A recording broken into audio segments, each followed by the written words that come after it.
No sé por qué estoy escribiendo esto ahora, ni qué espero conseguir al dejar por escrito lo que vimos en aquella inmersión, porque nadie va a creernos, porque todo fue enterrado, por los contratos de confidencialidad, por las pérdidas inexplicables de datos, por las muestras contaminadas que desaparecieron y por los informes de prensa que hablaban solo de logros científicos sin mencionar en ningún momento los 1000 bidones que aparecieron alineados como si alguien los hubiese colocado allí con una intención que no alcanzo a comprender, una intención que no era humana, que no podía serlo, y que aún hoy me despierta en mitad de la noche cuando escucho bajo mis pies ese sonido hueco, vibrante, como si el fondo del mar todavía estuviese sonando con cada uno de nuestros pasos. Todo empezó en un día perfectamente normal a bordo del L Atalante, si es que puede llamarse normal al hecho de flotar sobre una tumba radiactiva desconocida durante décadas, una llanura abisal que parecía estéril, olvidada, pero que no estaba vacía, porque desde el primer rastreo con el vehículo autónomo supimos que algo no encajaba, algo se movía, algo dejó marcas en el casco del robot que no podían haber sido provocadas por la presión, ni por corrientes, ni por contacto con rocas, porque las señales estaban distribuidas en patrones simétricos, líneas curvas y profundas como si una especie de mandíbula inmensa hubiera intentado envolverlo por completo, pero no para triturarlo, sino para examinarlo, para sentir su forma, para tantear su estructura, como un ser vivo que nunca antes hubiese encontrado algo así y que por algún motivo hubiera decidido no destruirlo, no todavía, quizás por curiosidad, quizás por cautela, o tal vez porque simplemente aún no tenía hambre. El rastreo comenzó a las 3:12 de la madrugada, bajo un cielo sin estrellas y una bruma espesa que cubría la superficie, y aunque todos en cubierta fingíamos normalidad, revisando pantallas, ajustando frecuencias, limpiando sensores, había en el aire esa tensión que precede a los accidentes, a los derrumbes, y cuando el robot cruzó los 600 metros de profundidad, aún dentro de la zona iluminada por corrientes cálidas superficiales, las lecturas térmicas eran estables, apenas una variación mínima por debajo de lo previsto, pero al pasar los 1500 metros todo empezó a cambiar, como si la llanura abisal estuviese exhalando desde su núcleo algo más denso que el agua, algo que no podía verse, pero que estaba allí, elevando la temperatura en parches irregulares, como si existiesen bolsas subterráneas que liberaban calor sin una fuente volcánica que las justificara. La zona designada como NEA 3 era supuestamente una planicie inerte, sin relieves, sin actividad sísmica, sin corrientes verticales que alterasen los registros, y sin embargo, en cuanto el robot alcanzó los 3000 metros y comenzó su desplazamiento en horizontal, las cámaras térmicas mostraron manchas tibias, formas imprecisas que se desvanecían con rapidez, como si algo se moviera justo fuera del campo de visión, como si esas anomalías tuviesen voluntad propia, como si percibieran la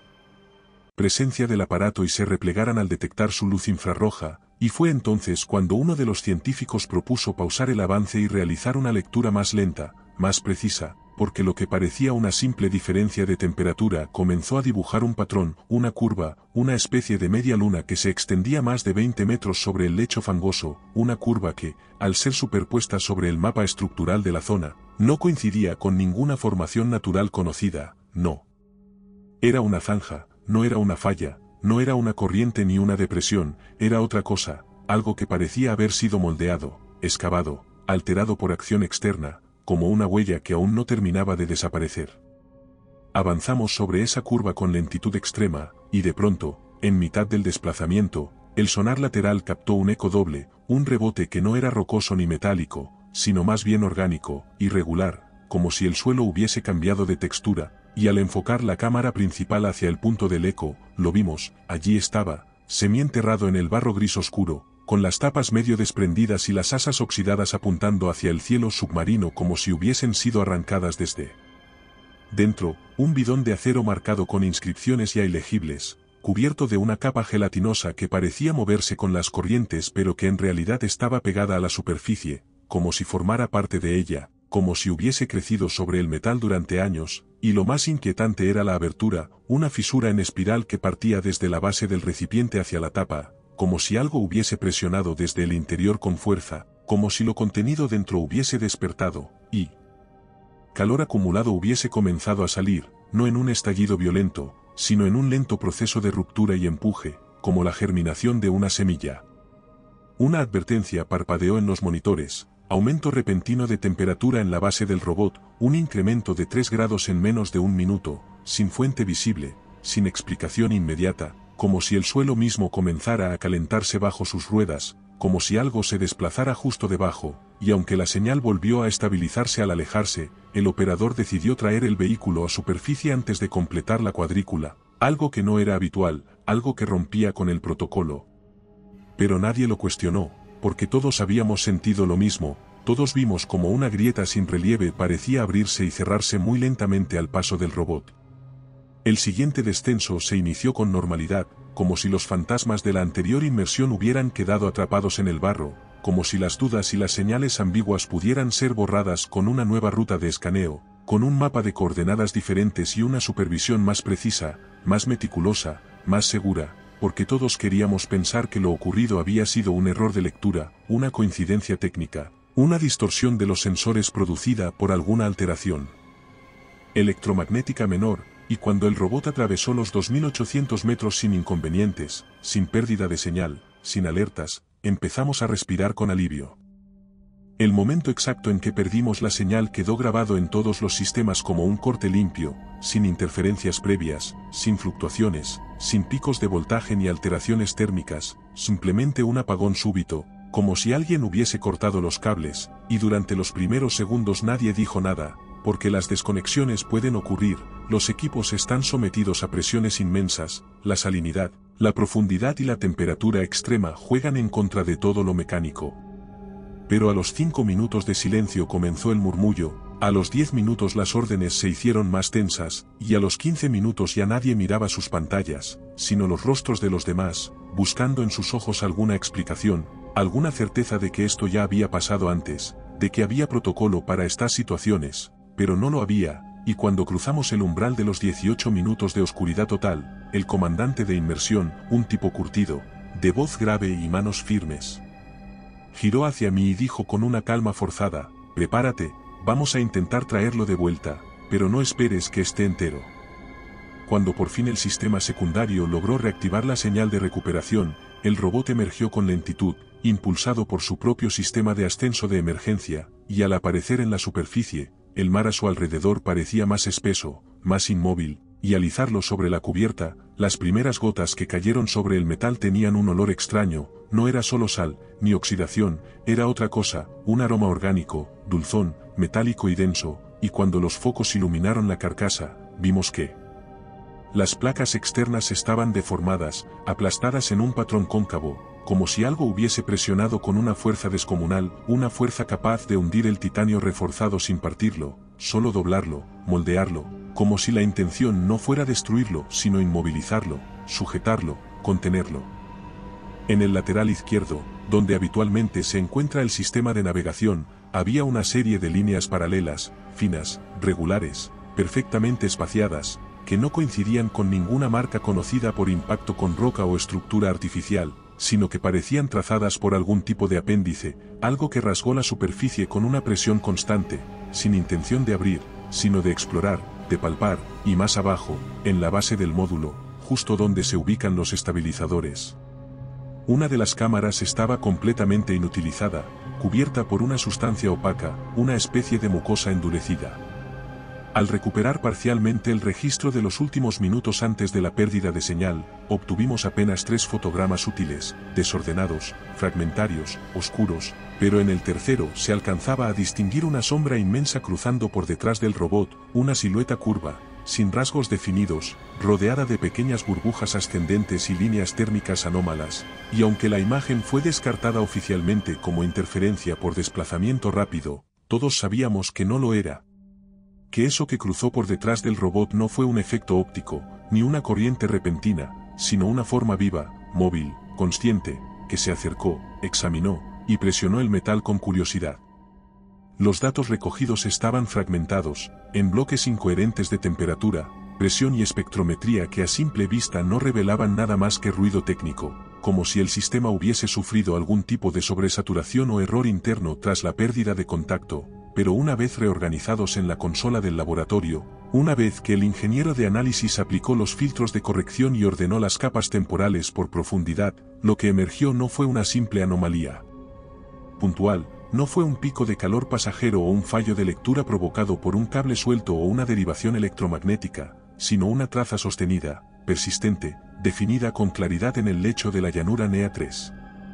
La temperatura se elevaba de forma gradual conforme se descendía en la cuadrícula marcada, hasta alcanzar un punto específico en el que los sensores registraron 40,2 grados centígrados a más de 4.500 metros de profundidad, en una zona que según todos los mapas geológicos del CNRS y los registros previos de la IFREMER no presenta actividad hidrotermal, ni fallas tectónicas activas, ni presencia de magma cercana a la superficie, por lo tanto, la existencia de una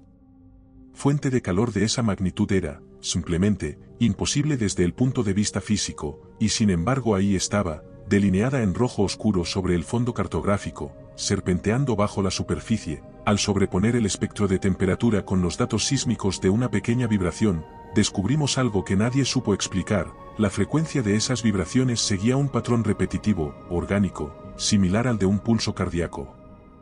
Los científicos más escépticos, los que hasta ese momento habían defendido la hipótesis de las bolsas de gas o de los procesos volcánicos, comenzaron a intercambiar miradas silenciosas, comenzaron a dejar de hablar de formaciones geológicas y pasaron a preguntarse si lo que habían detectado no era una fuente natural sino algo creado, o peor aún, algo que había evolucionado allí abajo durante décadas, alimentado por la radiación, por los metales pesados, por los compuestos arrojados en los bidones, algo que había aprendido a vivir en las condiciones más extremas conocidas. Otro robot fue preparado con una mezcla de precaución y esperanza, y mientras el sumergible descendía en espiral hacia la zona designada como punto de verificación NEA 3B, todos en la sala manteníamos una respiración contenida, porque sabíamos que esta vez entraríamos más cerca del corazón del fenómeno, más dentro de la traza, más cerca del origen de la pulsación térmica.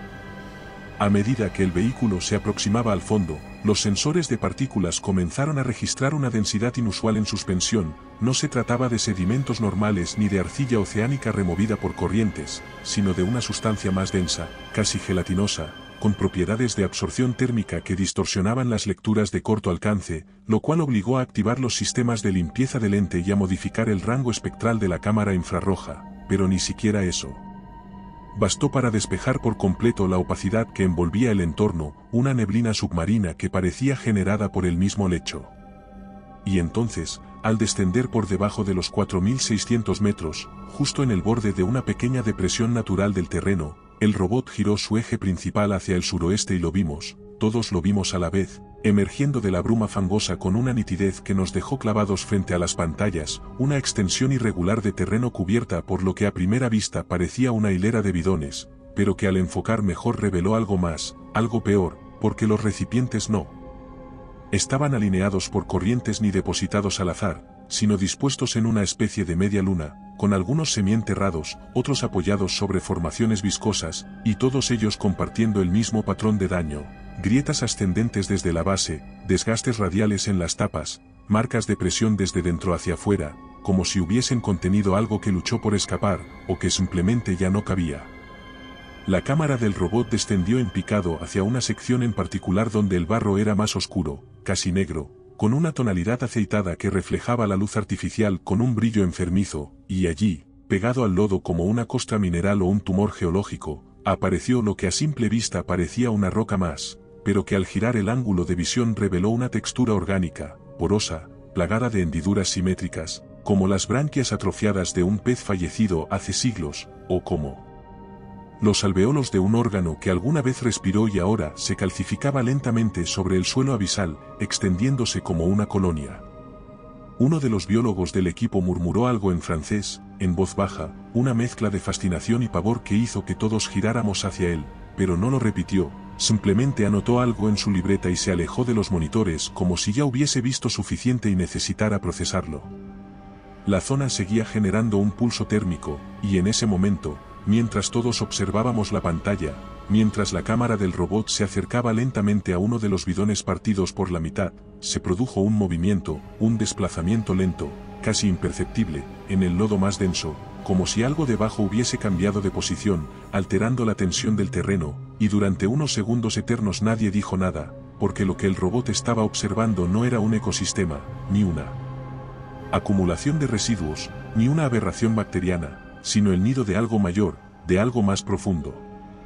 Fue mientras analizábamos en paralelo los datos de vibración del fondo y los espectrogramas térmicos cuando comenzaron a surgir las primeras coincidencias, al principio apenas sugerentes, ambiguas, como ecos producidos por el arrastre del cable guía o por corrientes lentas que levantaban pequeñas olas de sedimento, pero a medida que las capas de información se superponían y la depuración de ruido avanzaba en los servidores del barco, los mapas empezaron a mostrar una secuencia progresiva,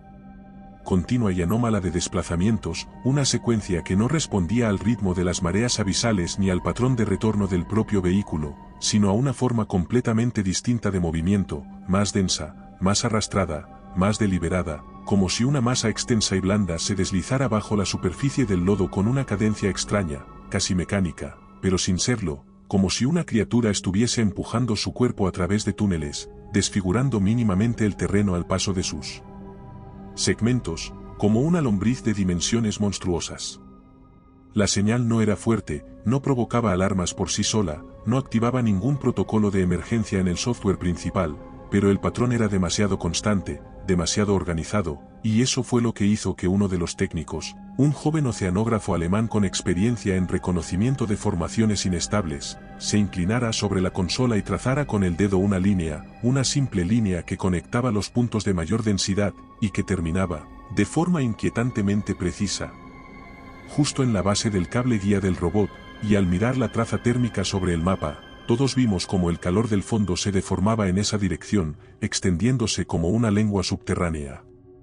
En ese momento se produjo un silencio en la sala, porque nadie se atrevía a decir lo obvio, a pronunciar en voz alta la conclusión inevitable, que algo bajo el barro se estaba moviendo con intención, con propósito, como un conjunto orgánico capaz de detectar cambios mínimos en la temperatura, en la presión, en la frecuencia eléctrica de nuestras máquinas, y que ahora se dirigía hacia ellas con una lentitud que no tranquilizaba, sino que hacía todo aún más insoportable. El comandante giró la cabeza, miró los datos proyectados y dijo, «Recuperad el robot, ya». La orden se ejecutó con rapidez, y mientras los motores del vehículo se encendían y comenzaba su ascenso, los sensores detectaron una pequeña pero clara tracción en el filamento, una fuerza externa, tenue pero constante, como si algo lo hubiese rozado o estuviera pegándose a él, y durante los segundos posteriores el ascenso se volvió más lento, como si el robot estuviera emergiendo desde un medio más denso, más viscoso, o como si algo lo estuviera reteniendo desde abajo. Cuando por fin apareció en superficie, envuelto por una película fina de barro, con la carcasa intacta pero manchada con restos de materia desconocida que reflejaba la luz de los focos con un brillo opaco, todos nos miramos sin necesidad de hablar, porque lo habíamos visto, lo habíamos sentido. Justo cuando el robot se elevó los últimos metros por la grúa, la pantalla secundaria del sismógrafo comenzó a parpadear con una lentitud anómala, sin alarmas sonoras, sin picos evidentes, solo una vibración suave, precisa, localizada, como si algo hubiera presionado la tierra desde abajo. Durante los primeros segundos nadie dijo nada, porque la señal era demasiado limpia para considerarla una alteración técnica y demasiado aislada para encajar con las dinámicas sísmicas del Atlántico Norte, así que simplemente nos limitamos a mirar cómo la curva temblaba levemente en el monitor, subiendo y bajando en un solo pulso, como si una masa compacta se hubiese desplazado unos pocos centímetros y luego se hubiese detenido. Los sensores sísmicos de los otros puntos de monitorización no registraron la misma alteración, lo que indicaba que la vibración no fue global ni el resultado de una interacción tectónica, sino una manifestación estrictamente localizada, centrada justo bajo el último punto de inmersión, justo donde el robot había estado antes de ser recuperado, como si el movimiento hubiese ocurrido en respuesta a su retirada, y la idea de que pudiera sentir nuestra presencia, de que pudiera saber cuándo estamos allí y cuándo no, ya no parecía descabellada, sino cierta. El crustáceo fue encontrado adherido al costado del robot, casi oculto bajo una capa de limo endurecido, como si se hubiese aferrado al casco durante el ascenso, y cuando uno de los biólogos lo extrajo con cuidado, nadie imaginaba que aquella criatura, tan diminuta y aparentemente común, iba a desencadenar tanta inquietud. El primer análisis microscópico reveló deformaciones estructurales que no coincidían con ninguna mutación natural ni con procesos evolutivos relacionados con el entorno, pero lo peor no fue eso, lo más insoportable fue el índice de radiación registrado por el espectrómetro de partículas, porque el nivel detectado superaba en más de 300 veces el umbral de tolerancia de cualquier forma de vida multicelular marina, y sin embargo allí estaba, moviéndose, como si su cuerpo hubiese sido modelado a partir de la radiación misma, como si hubiese aprendido a incorporarla, a metabolizarla, a usarla como energía vital o como mecanismo defensivo, y esa idea fue suficiente para que el laboratorio se sumiera en silencio. A partir de ese instante se instauró una norma no escrita a bordo del L Atalante: cada vez que se recuperaba algo del fondo, por insignificante que fuese, todos esperábamos en silencio a que los sensores lo escanearan por completo, como si ya no se tratara de estudiar los restos de un ecosistema, sino de una vida diferente, que se alimenta de lo que arrojamos. Fue un geólogo, un hombre de rostro pétreo, quien, tras revisar en silencio las últimas lecturas del escáner de profundidad, se acercó a la mesa central, desplegó el plano y dijo que existía una depresión en el cuadrante NEA 3D que no correspondía con ninguna formación natural conocida, que tenía los bordes demasiado regulares, el fondo demasiado plano y estaba muy proporcionado para sugerir una cavidad abierta en un terreno que había sido uniforme durante milenios, y que esa concavidad no mostraba señales de erosión lateral ni acumulación de sedimentos como cabría esperar, sino que parecía haber sido excavada o formada por desplazamiento reciente, como si algo hubiese empujado el lecho hasta formar una cavidad perfecta. La propuesta fue recibida con escepticismo inicial, como todas las ideas que implican adentrarse aún más en lo desconocido, pero nadie se atrevió a descartarla por completo, porque después de todo lo que habíamos visto, ya no podíamos fingir que el fondo seguía siendo un lugar pasivo, un escenario inerte para nuestros experimentos, sino que había empezado a comportarse como una entidad en sí misma, y por eso se activó el protocolo de descenso, se introdujeron las coordenadas y se liberó al tercer robot, el más pequeño y maniobrable, equipado con sensores de proximidad mejorados y cámaras de amplio espectro. El descenso fue lento, más de lo normal, porque la densidad del agua comenzaba a variar de forma anómala conforme se acercaban los 5000 metros, con pequeñas bolsas de presión invertida que provocaban rebotes en los estabilizadores y obligaban al software de navegación a realizar correcciones constantes, como si el entorno se estuviera resistiendo a una presencia ajena, y a medida que el robot se adentraba en la depresión, las imágenes comenzaron a tornarse más oscuras, no por falta de luz, sino por la forma en que el entorno la absorbía. Cuando la señal de vídeo se interrumpió, fue simplemente un corte limpio, como si alguien hubiese cubierto la lente con una manta, y por un instante temimos haber perdido el aparato, pero entonces, desde uno de los canales de audio auxiliares, comenzó a emitirse un sonido, un golpeteo repetido, lento, constante, con intervalos precisos de 6 segundos entre impacto e impacto, y lo más estremecedor de todo fue que el sonido no se parecía a nada mecánico ni mineral, sino al de una respiración. Ninguna de las órdenes enviadas desde la consola tuvo respuesta, los comandos de reinicio fueron ignorados, los protocolos de extracción de emergencia fueron enviados sin retorno, como si el robot ya no existiera dentro del sistema, como si algo lo sujetara.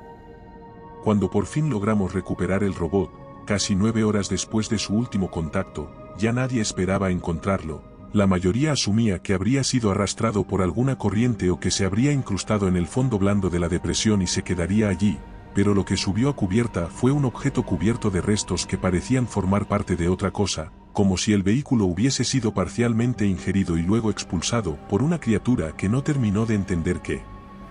estaba comiendo.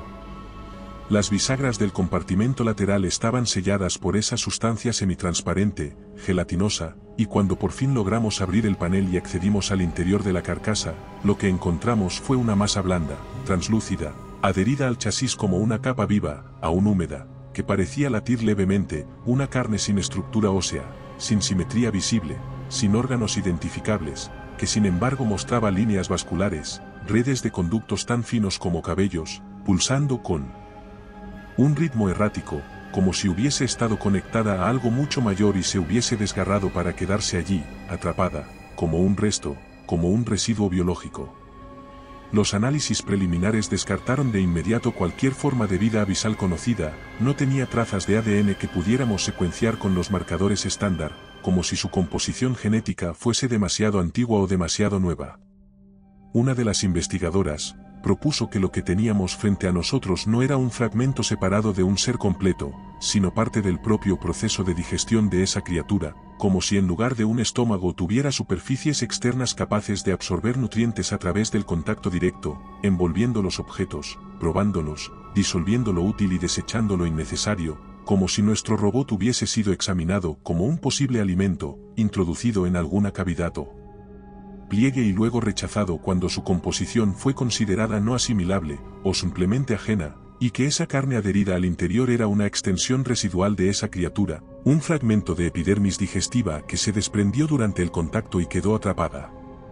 El resto del equipo se dividió entre quienes querían conservar la muestra en nitrógeno líquido y enviarla inmediatamente a un laboratorio en tierra firme, y quienes, con una prudencia que rayaba en el pánico, proponían desecharla al mar antes de que liberara esporas, toxinas o cualquier forma de interacción molecular que no estuviésemos preparados para contener, porque el miedo ya no era solo a la criatura en sí, a su tamaño, a su estructura siniestra, sino a su forma de existir, a su relación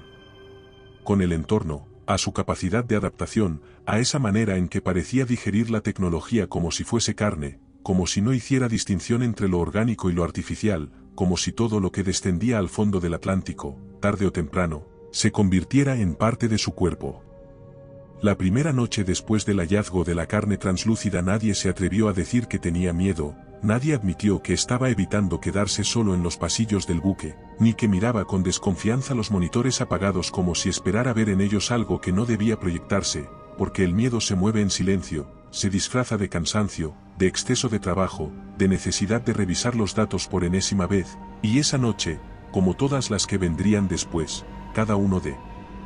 nosotros encontró una excusa para no dormir, para mantenerse cerca de las luces, para no cerrar completamente los ojos, porque en el fondo sabíamos que habíamos abierto algo más profundo que una depresión geológica, que habíamos tocado un umbral que no formaba parte de la naturaleza tal como lo entendíamos, y la sensación que teníamos era la de una nave sitiada por una presencia que nadie podía ver, pero que se sentía en el suelo, en las vibraciones del casco, en la forma en que el aire parecía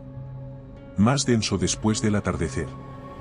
Esa misma noche ocurrió lo de la boya, uno de los dispositivos flotantes diseñados para registrar ondas acústicas a baja frecuencia y enviar datos en tiempo real al buque a través de una conexión satelital, un aparato simple, inofensivo, que había funcionado sin fallos desde la salida del puerto de Brest, y que había sido arrojado al agua a unos 500 metros de la zona principal de inmersión, lejos del ruido de los motores, flotando en la negrura del océano con su pequeña luz intermitente. Y su sistema pasivo de escucha desplegado, sin moverse, sin emitir señales agresivas, sin interferir con el fondo, simplemente escuchando, pero a las 3:22 de la madrugada, la boya fue expulsada del agua con violencia, como si una fuerza desde abajo hubiese comprimido el agua en un punto preciso y la hubiese catapultado hacia la superficie, lanzando el dispositivo a más de 10 metros de altura, con tal intensidad que al impactar contra la borda de estribor partió una de las barandillas metálicas y dejó una abolladura visible en el suelo, como si hubiese sido lanzada a propósito, con intención, como un mensaje.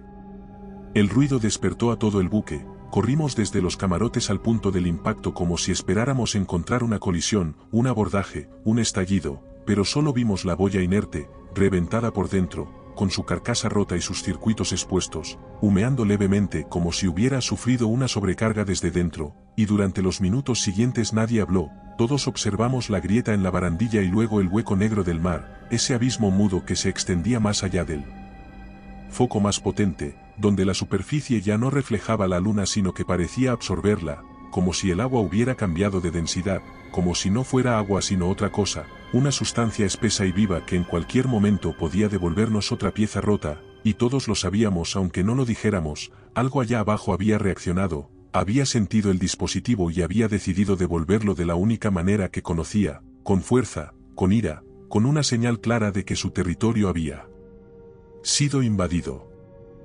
Cuando los responsables del CNRS activaron el protocolo de inmersión asistida, no lo hicieron como una sugerencia científica ni como una última opción razonable, sino como una orden directa, firmada desde tierra por personas que no estaban a bordo, que no habían visto los restos orgánicos pegados al casco, que no habían sentido la vibración en los tobillos mientras caminábamos sobre el metal del L Atalante, ni escuchado el golpeteo rítmico que aún se colaba por las bocinas apagadas, ni olido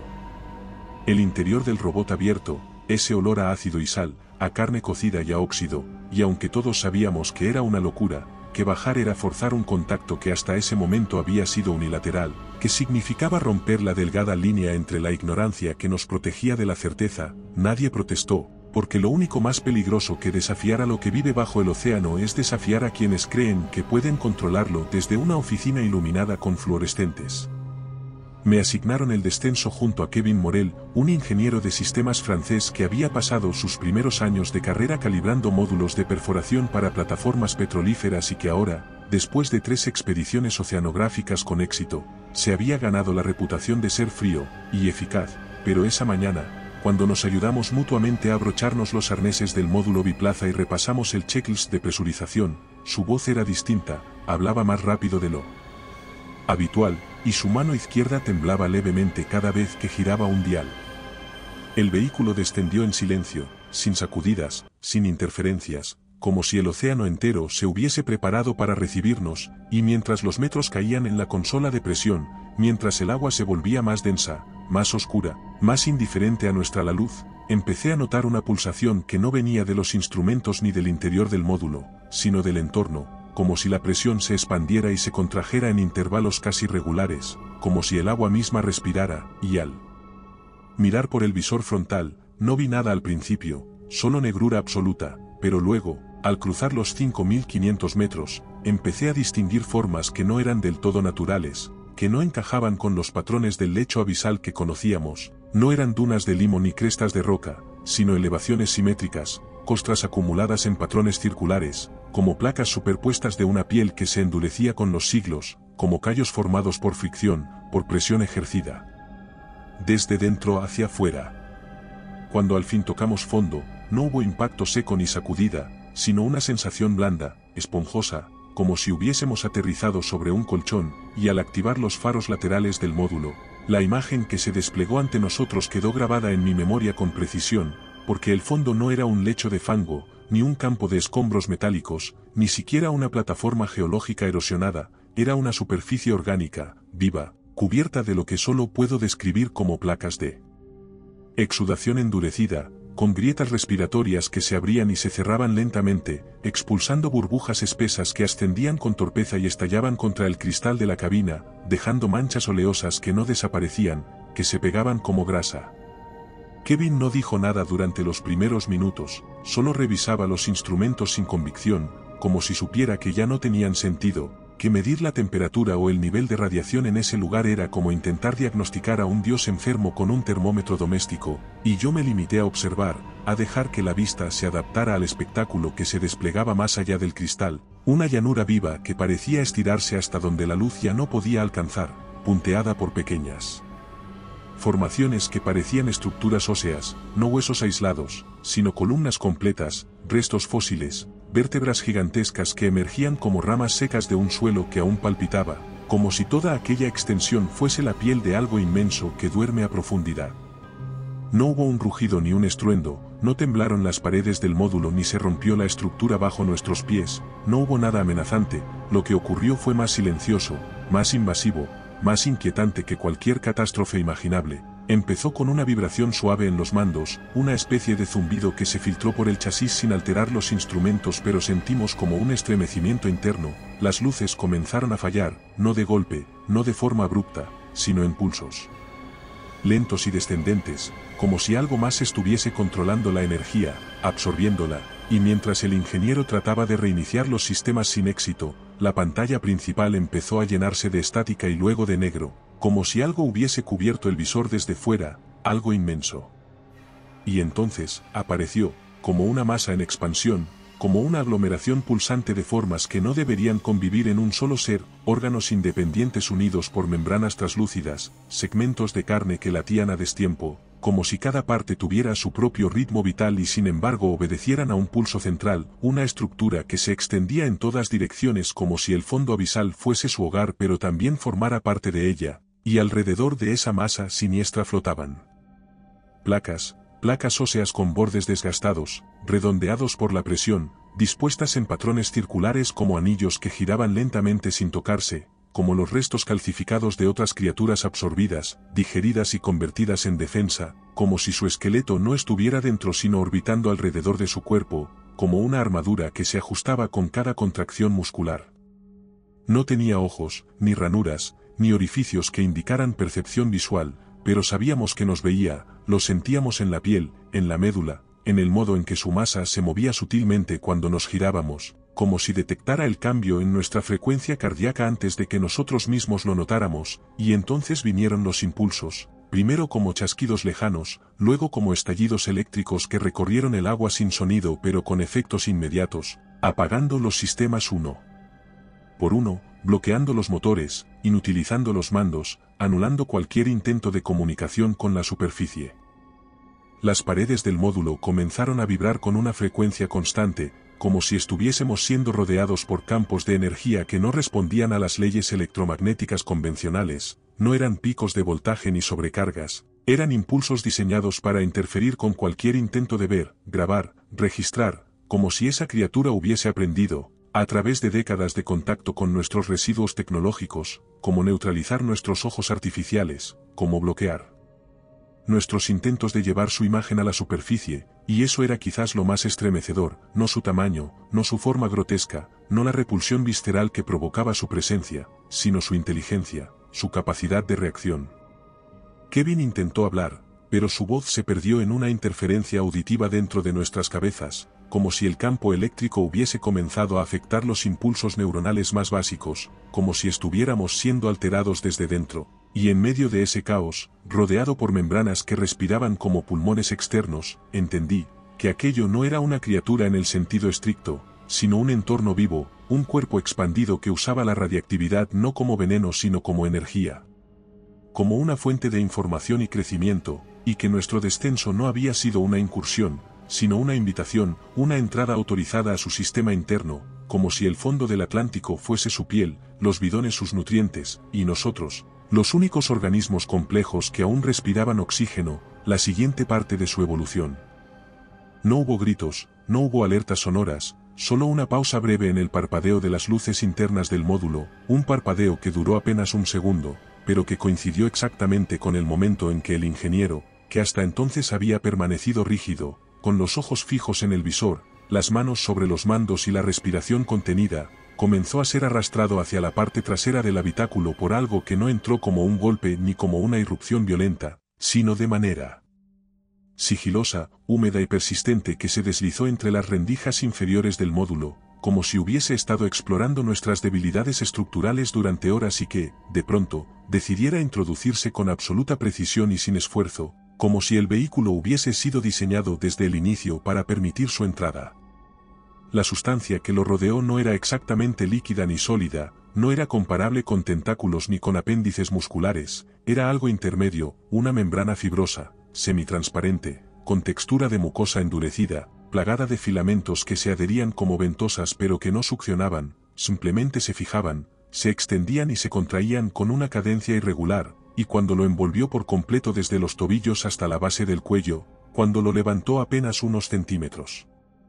del suelo sin necesidad de esfuerzo aparente, comprendí que aquello no intentaba acabar con él, no todavía, sino que estaba evaluándolo, absorbiendo algo más que su cuerpo, tal vez su temperatura, su vibración, su composición, como si la criatura necesitara determinar la utilidad de cada pieza antes de decidir su destino, y fue entonces cuando, impulsado por el pánico, por una rabia, tomé la navaja de emergencia sujeta a mi antebrazo y me lancé sobre esa masa que latía como un saco de fluidos comprimidos, cortando con toda la fuerza que pude reunir, sin técnica, sin precisión, solo cortando, desgarrando, buscando liberar a Kevin sin pensar en las consecuencias.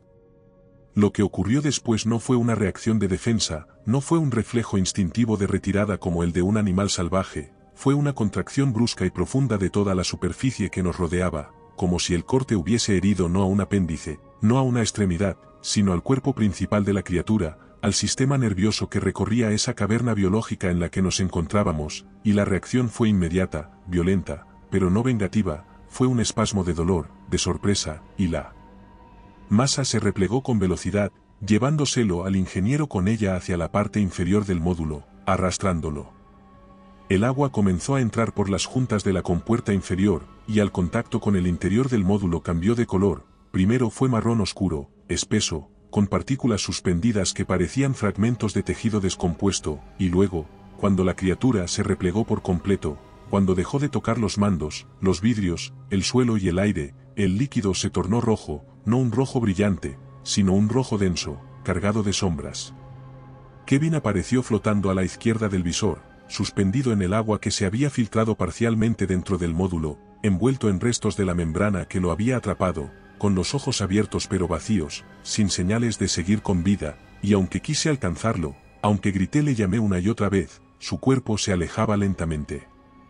No recuerdo haber accionado el botón de emergencia, no recuerdo haberme desplazado hasta la consola de ascenso ni haber introducido la secuencia de código que, en teoría, solo puede ser ejecutada tras una autorización. No recuerdo siquiera haberme levantado del suelo donde caí cuando la membrana se replegó y el agua comenzó a filtrarse con lentitud, como si todo el módulo hubiese sido incluido en un sistema digestivo que en ese momento decidió, sin explicación alguna, dejar de procesarnos, y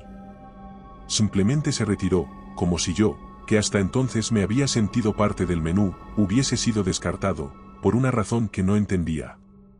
Cuando los sistemas se apagaron por completo, fue como si la criatura hubiese pulsado en el entorno una señal de inhibición que apagó los sistemas, y el silencio que siguió a ese apagón fue tan espeso, tan absoluto, que por un instante creí estar sin vida, creí que había dejado de existir, y solo el dolor en los dedos, ese dolor punzante por haberlos mordido sin darme cuenta, me recordó que aún estaba vivo, que aún respiraba. La criatura, o su extensión, o su conciencia, se replegó entonces, con el ritmo de una marea que obedece a fuerzas que no podemos percibir, y cuando comenzó a retirarse, cuando su masa desapareció lentamente entre las sombras de ese paisaje orgánico, el módulo vibró levemente, como si la estructura recordara de pronto que estaba viva, que tenía energía, y uno a uno, sin reinicio, sin intervención alguna de mi parte, los sistemas comenzaron a encenderse, primero los paneles internos, luego las luces ambientales, después los motores de flotación, y por último, la consola de emergencia, con el botón rojo parpadeando como un ojo que acaba de despertar de un sueño largo y profundo. No debería haber sobrevivido, lo supe con una claridad que me dolió, que no fue el botón, ni el protocolo, ni la preparación lo que me sacó de allí, que el ascenso del módulo no fue producto de nuestra ingeniería ni de nuestro coraje, sino una concesión, un permiso, una cesión de paso otorgada por algo que podía haberme disuelto en segundos y que, sin embargo, eligió no hacerlo, y esa elección era lo que más me asustaba, más que su forma, más que su presencia, porque significaba que yo no era una amenaza, ni siquiera una anomalía digna de ser destruida, y comprender eso fue como saber que para algo tan vasto, tan antiguo y tan hambriento, yo no era siquiera alimento. El ascenso fue lento, tan lento que pensé que algo había fallado de nuevo, pero no hubo más interferencias, no hubo más vibraciones, solo un desplazamiento hacia arriba tan pausado como el descenso, como si el océano, al igual que la criatura, me estuviera permitiendo salir, a un mundo que ya no comprendería, a una vida que ya no podría vivir sin recordar que fui tocado por algo que no duerme, que es eterno, que no piensa como nosotros, y que ahora sabe quién soy.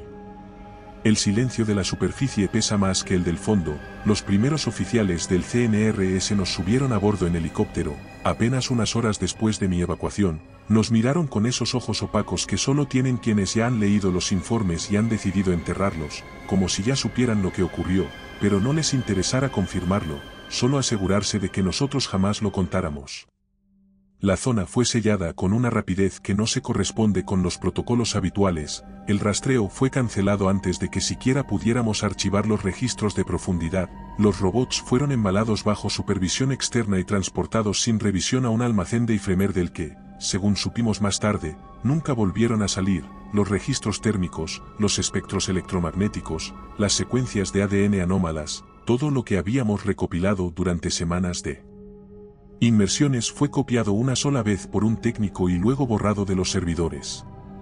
Francia negó el incidente con elegancia, como si la misión nunca hubiera existido, y los medios que en los primeros días habían celebrado el descubrimiento de los 1000 bidones en el Atlántico nororiental, de pronto dejaron de publicar actualizaciones, y cuando uno de los técnicos intentó filtrar imágenes de la criatura a un colega de un instituto en Marsella, fue citado por la Gendarmería Nacional y obligado a firmar un documento de más de 12 páginas redactado por asesores legales del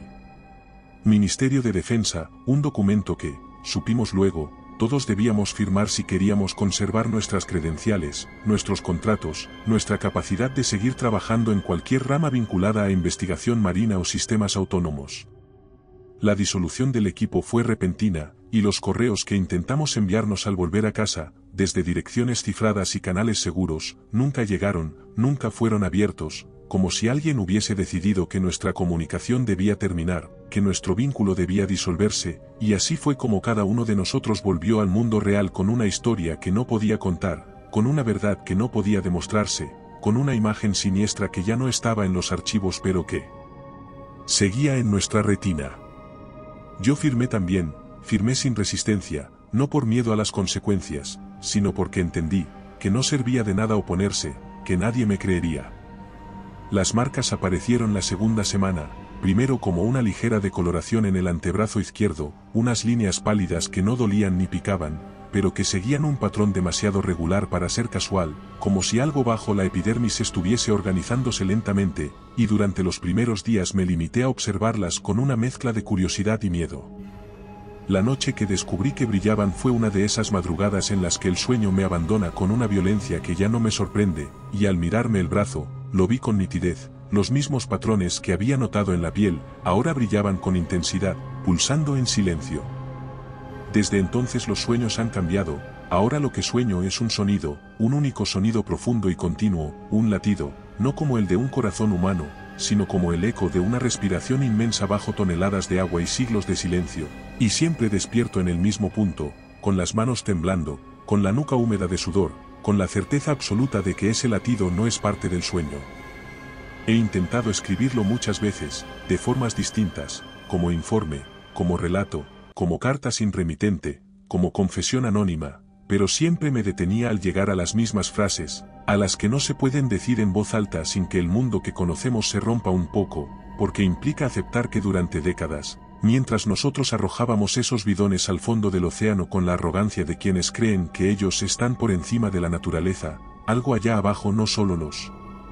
recibía, sino que los usaba, los digería, los adaptaba, que tal vez no estaban vacíos, que tal vez nunca estuvieron vacíos, que dentro de esas cápsulas de acero y símbolos radiactivos había más que residuos, más que restos de procesos industriales, más que la mugre nuclear de una época sin conciencia, que tal vez en algunos de ellos había material biológico, tejido experimental, embriones alterados, organismos desechados que no debían sobrevivir, o que simplemente algo mutó con ellos, algo que se alimentó de esa simbiosis entre desecho y silencio, entre radiación y tiempo, algo que ahora respira como una sola entidad bajo la llanura abisal y que conoce nuestra tecnología. No pretendo convencer a nadie, no espero que me crean, ni que busquen pruebas, porque todas fueron borradas, porque las imágenes se perdieron, porque las grabaciones ya no existen, porque las muestras fueron destruidas, porque los datos están archivados en laboratorios que nadie puede visitar, y sin embargo sé que la criatura sigue ahí, bajo la misma cuadrícula sellada, durmiendo a su manera, latiendo con ese pulso que no pertenece a ninguna especie conocida, ni a ningún patrón natural, y lo sé.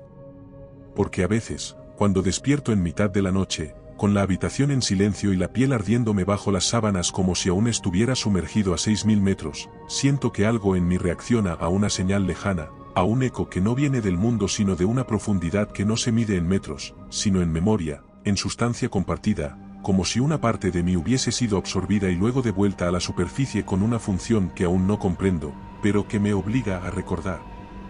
a hablar, a escribir esto, aunque solo sea una vez. Los bidones no estaban vacíos, no eran solo metal oxidado ni números de serie ni inventarios extraviados entre los acuerdos internacionales de desarme, no eran simples errores de un pasado industrial, eran cápsulas, eran incubadoras, eran el puente entre lo que fuimos y lo que hemos creado sin querer, y lo que sea que ahora habita allí abajo, creciendo sin prisa, probando nuestras máquinas, devolviendo nuestros dispositivos como quien rechaza lo indigesto, lo no asimilable, lo que no sirve aún.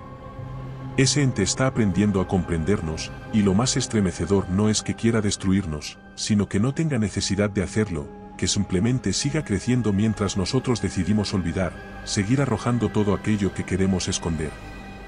Así que si has leído hasta aquí, si algo en tu interior ha sentido un escalofrío que no puedes explicar, si alguna vez has soñado con una silueta sin rostro emergiendo de un mar inmóvil, si alguna vez te has despertado con el eco de un latido que no es tuyo pero vibra dentro de tu pecho como un tambor sumergido, solo quiero hacerte una pregunta, una sola, sin retórica, sin adornos, sin intención de convencerte de nada que tú mismo no sepas ya en el fondo de tu conciencia, ¿tú también has soñado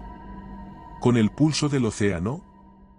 Tal vez esta historia haya terminado, pero muchas más te esperan. Aquí tienes otra que no deberías oír a solas. Si prefieres relatos más breves, visita nuestro canal de relatos cortos. Y si quieres llevar el terror contigo, nuestro libro en Amazon tiene historias exclusivas. Buenas noches, desde Terreno Misterioso.